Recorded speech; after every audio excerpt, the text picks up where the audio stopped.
Buen día a todos, buen día a todas. Hoy vamos a estar trabajando el autor de la unidad 4 de Teoría Política 2, que es Tocqueville, un jurista francés, así que y cómo son los estudios que él realiza sobre la política, la democracia y el Estado en el caso de los Estados Unidos. Así que hoy vamos a empezar, es un solo video, espero que les sirva mucho y recuerden siempre que esto es una herramienta y que esto no suplanta ni reemplaza la lectura de los textos obligatorios de Tocqueville ni las clases, así que espero que les sirva mucho. El día de hoy vamos a estar trabajando en torno a Tocqueville. Tocqueville era un jurista francés que va a realizar un viaje hacia los Estados Unidos para empezar a estudiar la política, estudiar el comportamiento y específicamente estudiar cómo es el desenvolvimiento, la estructuración y las características de esta democracia estadounidense, una democracia, digamos, naciente, por así decirlo. Nos vamos a encontrar constantemente que el análisis de Tocqueville va a trazar paralelismos, ¿no? Entre lo que él observa y lo que él va a ir recopilando de datos en Estados Unidos y lo que él observa de su país, de su continente, que es Europa, donde nosotros seguimos encontrándonos con un montón de estados que se mantienen bajo una monarquía absoluta, donde hay una aristocracia consolidada desde hace muchísimo tiempo, que tiene muchísimo poder, donde las desigualdades sociales son extremadamente grandes. Entonces, digamos, un análisis que va a ser muy interesante de Tocqueville es que él en su viaje hacia los Estados Unidos va a ir estudiando y va a ir contrastando este modelo de democracia más joven con los modelos políticos que en aquel entonces se podían encontrar en Europa. Para hacer una primera aproximación, esto es fundamental, la democracia como estado social, ¿sí? Es un elemento muy importante que tenemos que tener en cuenta cuando analicemos el caso de este autor. Tocqueville va a comprender la democracia como un estado social. ¿Y qué quiero decir con esto? Lo que va a entender Tocqueville es que es un estado concreto donde hay una posibilidad de igualdad que deriva en aspectos políticos. Digo deriva en aspectos políticos haciendo referencia a que este estado concreto de igualdad puede derivar, o en realidad deriva al fin y al cabo, instituciones, derivan leyes, deriva las características del Estado. Entonces lo que nos vamos a encontrar en los análisis de Tocqueville es que es esta concepción, ¿no? La democracia como un Estado social. La democracia es un Estado social y sobre ese Estado social, sobre esas prácticas, sobre esas costumbres, que reglan la vida cotidiana y hacen al pueblo, en este caso el pueblo estadounidense, nos vamos a encontrar que sobre esas costumbres y esas prácticas diarias y cotidianas es que se va a erigir la máquina institucional, la máquina legal, donde se va a erigir el Estado. Entonces, estas son algunas de las cosas que nosotros nos encontramos con Tocqueville. Y cuando hablo de Estado concreto, de igualdad, hablo en una cuestión que es muy distintiva, que a Tocqueville le llama mucho la atención cuando él viaja hacia los Estados Unidos, es que en Estados Unidos él encuentra que hay una igualdad de posibilidades. Y si bien existen diferencias sociales, estas no son muy marcadas y todos, de alguna manera u otra, tienen igualdad de posibilidades de ocupar un cargo, de concretar sus intereses personales. No hay una desigualdad tan marcada y tan rotunda. Entonces vamos a encontrarnos con la frase de Tocqueville, que no la puse acá, me la acabo de acordar, cuando él dice, bueno, los pobres no son tan pobres, pero los ricos tampoco son tan ricos. Y eso acá nos encontramos con una primer, quizás, comparación o primer contrastación con el modelo que él viene viviendo desde su juventud, que es el modelo europeo, o los modelos en realidad que en ese momento regían en Europa, donde nos encontramos con no clases, sino con estamentos completamente estratificados, donde el pobre era absolutamente pobre, estaba sumido en un nivel de pobreza estructural muy importante, y el rico era rico a nivel de despilfarro. Entonces, este grado de diferencias sociales, Tocqueville no lo va a encontrar, o por lo menos él no lo va a detectar en el caso de Estados Unidos, lo cual va a llevar a hacer un análisis de esta primera aproximación, ¿no? La democracia como un Estado social. donde las costumbres, las prácticas diarias y cotidianas van a hacer al entramado institucional, a las leyes y demás. Por lo tanto, siempre partimos de un análisis de este Estado social para poder comprender la democracia estadounidense. ¿Cuáles son las instituciones que hacen a la democracia de Estados Unidos? Bueno, acá nos vamos a encontrar con 3 elementos centrales y 4 que van a ser, yo los puse como otros porque no son los centrales que él va analizando. El primero, diseño institucional, que él va a analizar el sistema administrativo, va a analizar el esquema del Estado, la estructuración del Estado. Entonces, bueno, nos encontramos con la primera parte, que es el diseño institucional, después nos encontramos con el diseño del Poder Judicial, la existencia de múltiples asociaciones, y después englobé en otros lo que él denomina como las causas físicas, las leyes y las costumbres, de las cuales la más determinante son las costumbres. Ahora vamos a pasar a ver cada uno de estos elementos, ¿sí? Cuando él habla de diseño institucional, nos vamos a encontrar ante un Estado que él va a reconocer que regula y que va a reglamentar prácticamente todo, que además va a estar muy presente en la vida cotidiana de sus individuos. Cuando él dice regula todo y reglamenta todo, no está hablando de un Estado que sea avasallante, digamos, de que así decirlo, viole o algo por el estilo la vida diaria de los ciudadanos, sino que el Estado es un espacio institucional donde los ciudadanos tienen tanta participación que va a terminar reglando y regulando y va a terminar estando presente la vida cotidiana de los ciudadanos de los Estados Unidos. Y cuando él hace un análisis de la figura, ¿no?, del Estado y de este diseño institucional, va a encontrar que en el caso de los Estados Unidos, este modelo institucional de Estado va a ser una combinación de 2 modelos. Y acá, vuelvo a decir, encontramos el grado de contrastación entre su experiencia, digamos, como jurista francés y el conocimiento que él tiene de los modelos europeos, y nos vamos a encontrar con los análisis que él va a ir haciendo de Estados Unidos.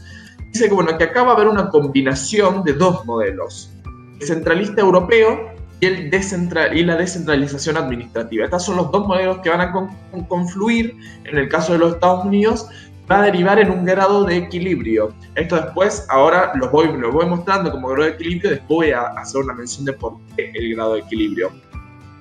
Y cuando él habla de centralismo europeo o centralista europeo, está hablando de rasgos o de matices que él puede observar que son muy claros del sistema europeo de donde él proviene, donde observan que hay algunas cuestiones como por ejemplo la macroeconomía, la política exterior, que recae en manos de pocos sujetos políticos, que no hay una descentralización en ese sentido.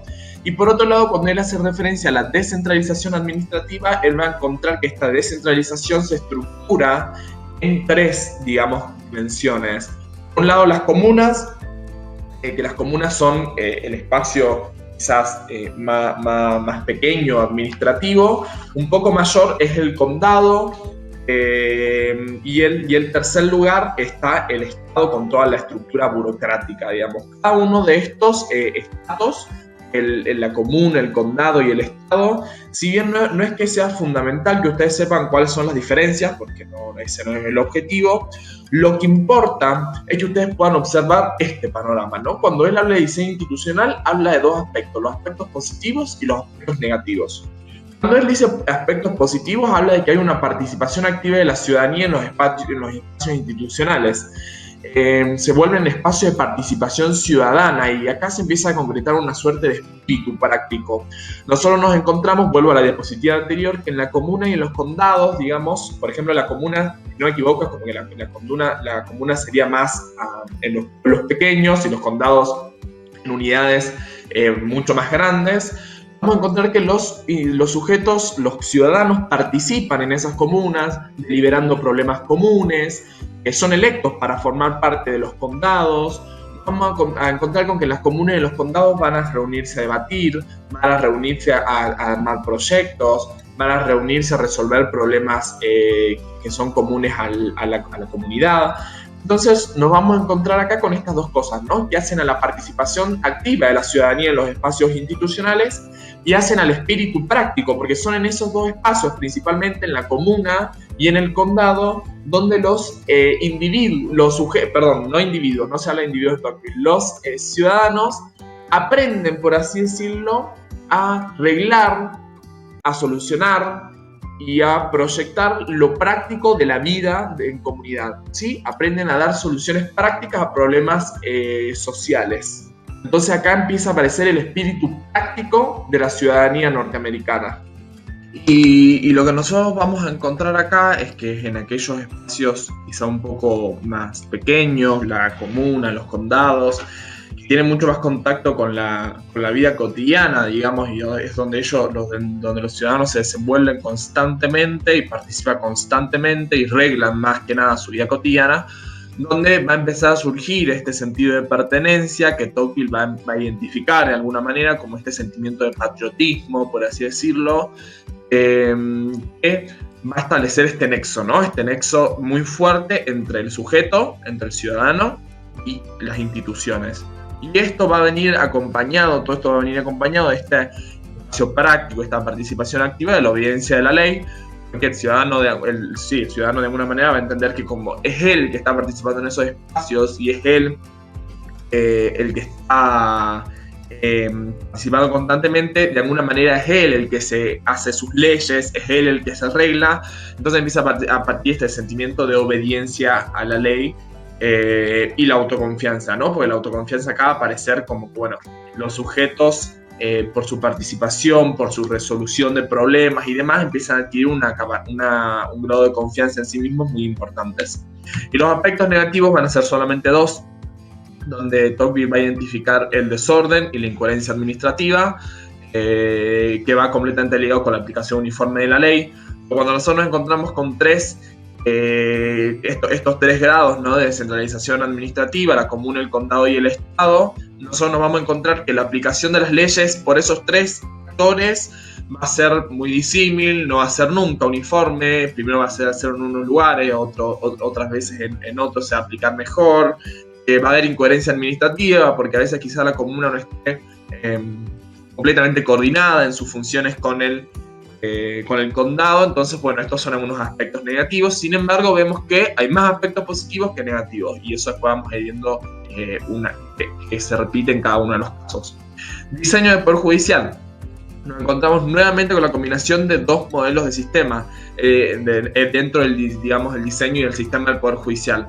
Nos vamos a encontrar con el sistema aristocrático europeo. Acá lo que va a identificar de alguna manera Tocqueville es que en el esquema judicial de Estados Unidos van a seguir participando en los altos rangos, los altos miembros de las grandes familias aristocráticas estadounidenses, y esto él lo va a encontrar como fruto de la grandeza y de la instrucción que estos reciben, que siempre va a ser mucho mayor que los de las familias comunes, él denomina, y por el otro lado se va a sumar un sistema democratizante de la justicia, donde todos, sin importar la familia, sin importar la instrucción que detenten y demás, van a tener una gran, ¿cómo decirlo? Van a participar constantemente de este sistema, y acá nos vamos a encontrar con los juicios por jurado, ¿no?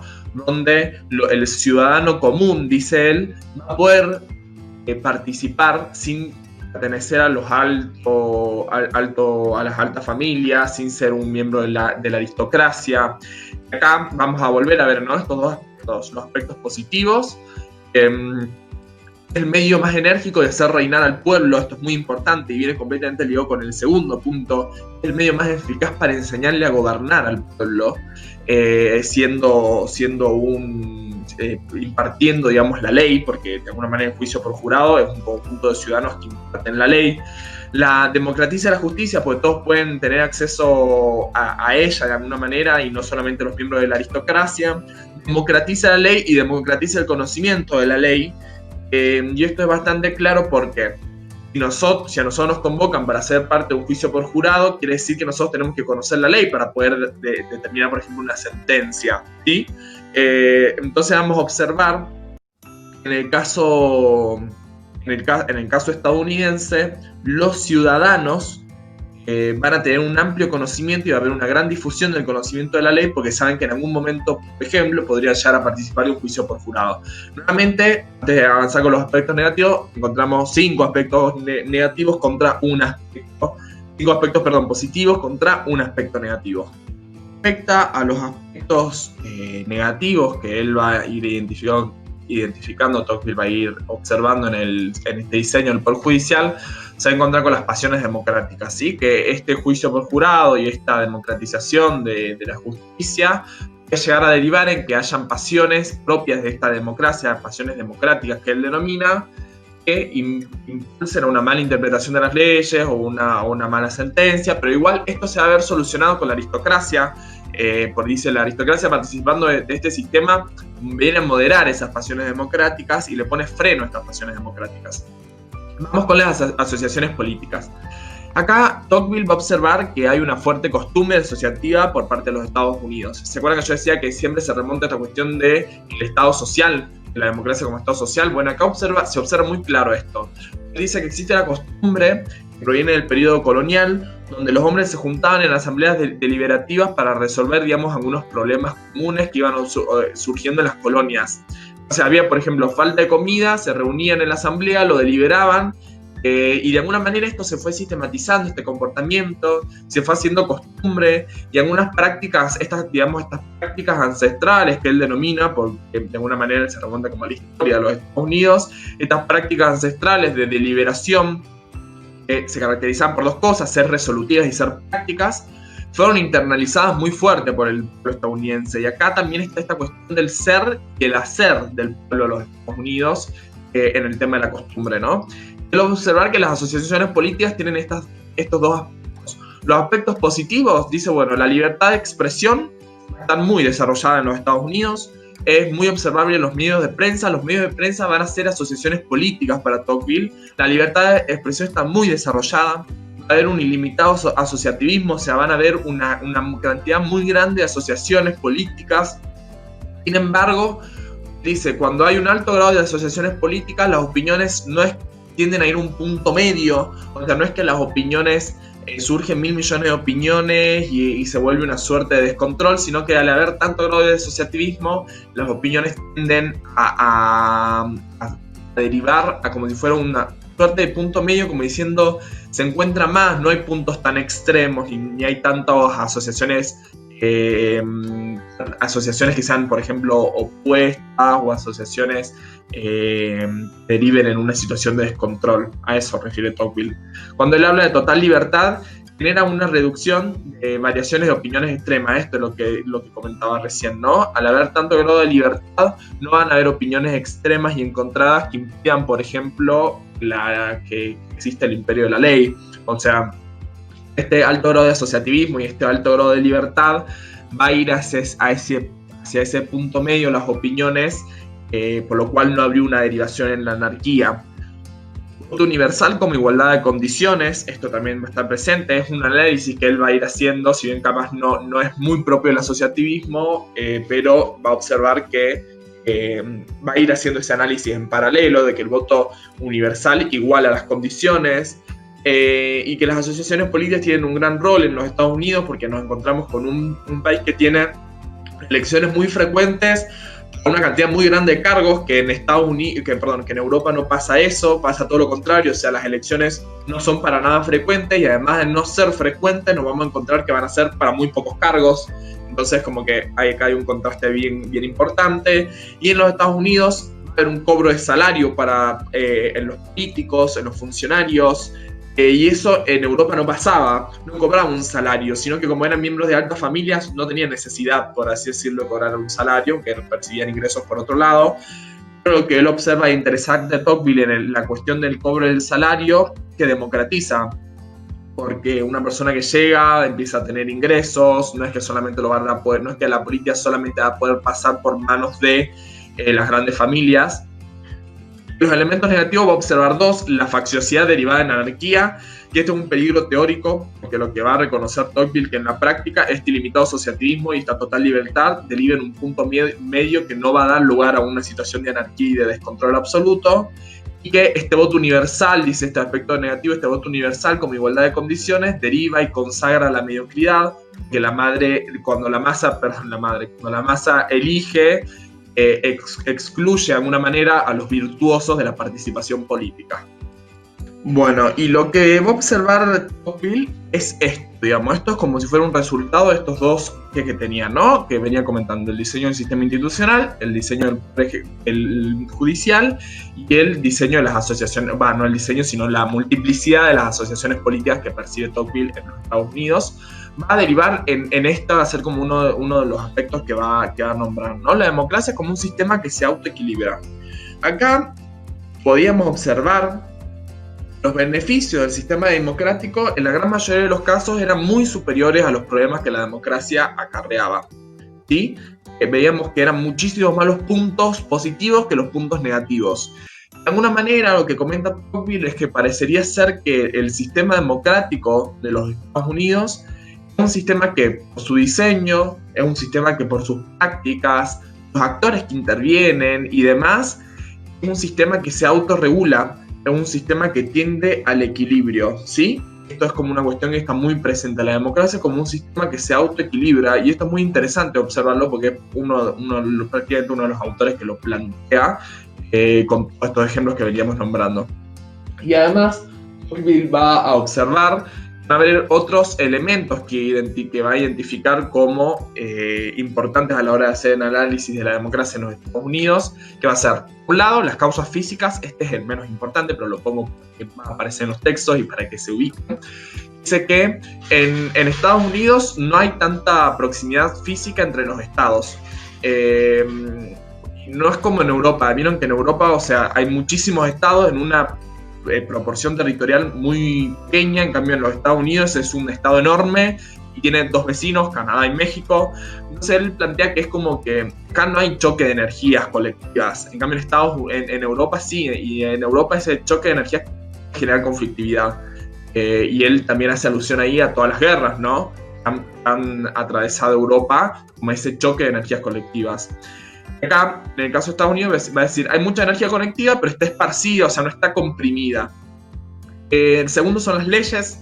Todas las leyes va a establecer de alguna manera, que todas las leyes que de alguna manera vinimos comentando, la ley que establece los juicios por jurado, la ley que establece el voto universal, las que sancionan los condados, las comunas y demás, van a ser un elemento que hace a la democracia de los Estados Unidos, pero él acá plantea esta cuestión que es importante. Es una causa que no es una causa ni decisiva, ni es una causa determinante. ¿Por qué? Porque lo decisivo y lo determinante son las prácticas sociales. ¿Recuerdan? Lo social, el Estado social está antes que el Estado político o el Estado institucional.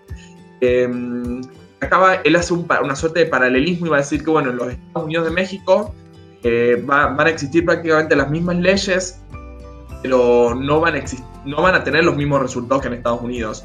Que en México podemos observar este Estado político, este Estado jurídico, pero no este Estado social, ¿sí?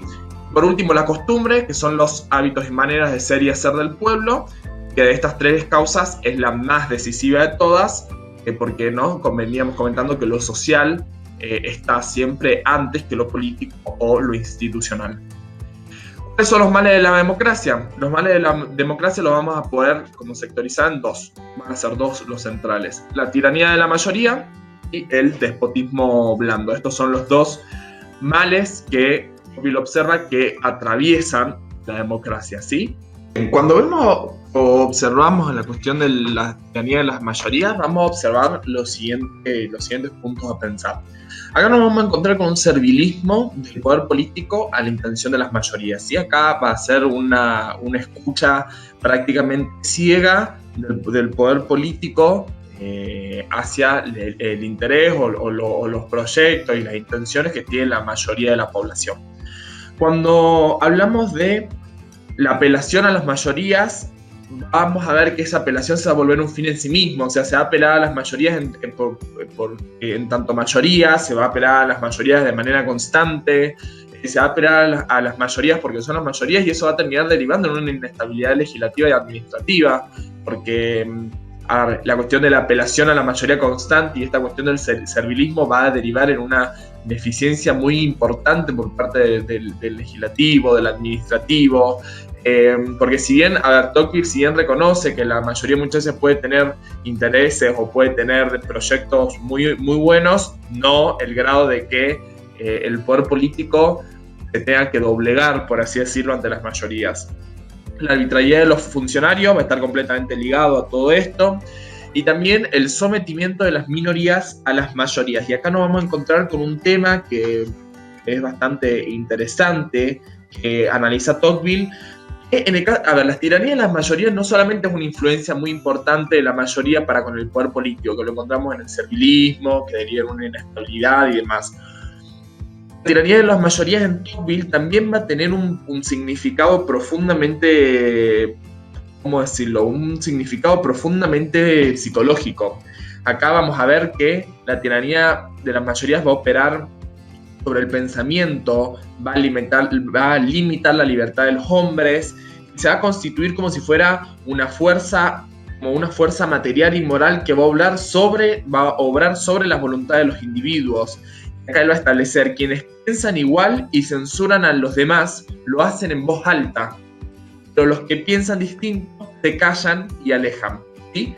Esto es muy gráfico porque hace referencia a este suerte de sometimiento hasta psicológico de las minorías ante la mayoría, lo que él va a denominar como aborregamiento. Despotismo blando. Cuando hablamos de despotismo blando, nos encontramos ante un despotismo que surge por concebir a la democracia como un ideal igualitario, razón por la cual los individuos se van a centrar en lo que ellos quieren, en sus intereses, no van a querer formar parte de la vida política y solo les va a interesar sus vidas privadas, nada más que eso. Y como el individuo, acá sí hablamos de individuo, como este individuo se va a retrotraer de la vida pública, no va a querer formar parte de la vida política, nos vamos a encontrar con un Estado que se va a reforzar, o sea, va a parecer como si fuera un Estado paternalista, pero paternalista no en el sentido violento, sino un Estado que va a intentar o de alguna manera va a adquirir tanto poder por la lejanía del individuo, del Estado, va a procurarle todo para con el individuo.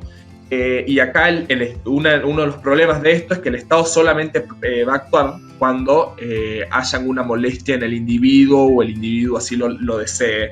Entonces nos vamos a encontrar, cuando hablamos del despotismo blando, con este tipo de cuestiones. No es que, quiero aclarar esto, cuando dice despotismo blando surge de la idea de la democracia como ideal igualitario. A ver, la democracia tiene un ideal igualitario, pero lo que dice Tocqueville es que hay que pensarla como igualdad de libertad, no como ideal igualitario, perdón. Porque cuando uno lo piensa como ideal igualitario, lo que deriva en un individualismo absoluto, pero cuando uno piensa la democracia como un ideal de libertad, esto no aparece, este individualismo no aparece, la participación en el Estado se refuerza y demás. Entonces, estos son algunos puntos que observamos en el despotismo blando, y cuando digo blando, estoy haciendo referencia a que esto es un despotismo que no llega vía golpe de Estado, o sea, no es el modo clásico quizás de despotismo, y en que nos imaginamos violento, duro, que llega por un golpe de Estado, sino que acá nos encontramos con que llega por un proceso eleccionario, o sea, los ciudadanos votan a estos sujetos políticos llegan a las instituciones y de ahí empiezan a ejercer lo que de alguna manera Tocqueville va a denominar el despotismo blando. Otro aspecto que también vamos a analizar y que muchas veces se pasa de largo y que es un tema que se suele preguntar, digamos, tanto en finales como en parciales y demás, lo que respecta a la doctrina del interés bien entendido, ¿no? Que es una cuestión que va a aparecer en los escritos de Tocqueville, donde él va a reconocer, por así decirlo, que el interés particular o el interés individual va a encontrar un nexo, va a encontrar una continuidad con el interés de la patria, o sea, con el interés del Estado, con el interés de la nación, con el interés general. Entonces acá va a aparecer con que, si bien, por ejemplo, nosotros veíamos acá, ¿no?, los males de la democracia, que observamos que en el despotismo blando aparecía la figura del individualismo. Acá, en la doctrina del interés bien entendido, no vamos a estar ante una situación de individualismo, porque Acá no va a ser comprendido el interés individual como interés individual, sino que se va a confundir con el interés de Estado, se va a confundir con el interés de la patria, entonces va a haber como una mezcla acá bastante difusa. Por lo tanto, no está hablando de individualismo, porque el individualismo en Tocqueville es profundamente negativo, porque nos lleva a esto, ¿no? A alejarnos de la vida pública, del Estado, de la participación en las instituciones del Estado. Pero acá vamos a ver todo lo contrario, porque acá el individuo, en realidad el ciudadano va a percibir la grandeza de la nación es la grandeza del mismo, la riqueza de la nación es como la riqueza personal. Entonces acá no va a haber un descuido de lo público, sino que va a haber un trabajo muy importante en lo público.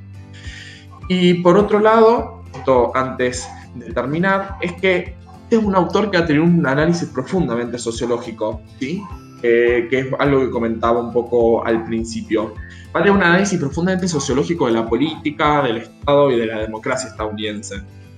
Este es uno de los aspectos que distingue a Tocqueville de los demás autores.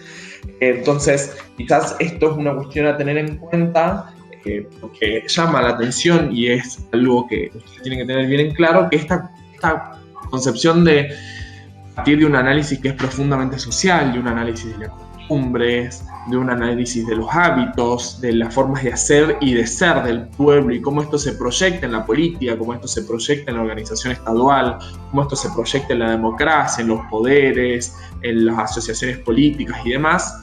Es muy característico en este autor, que pongo acá como un análisis profundamente sociológico, ya que es de los autores que nosotros vemos en la materia, es quizás el autor que una lectura mucho más sociológica posee en comparación a los demás.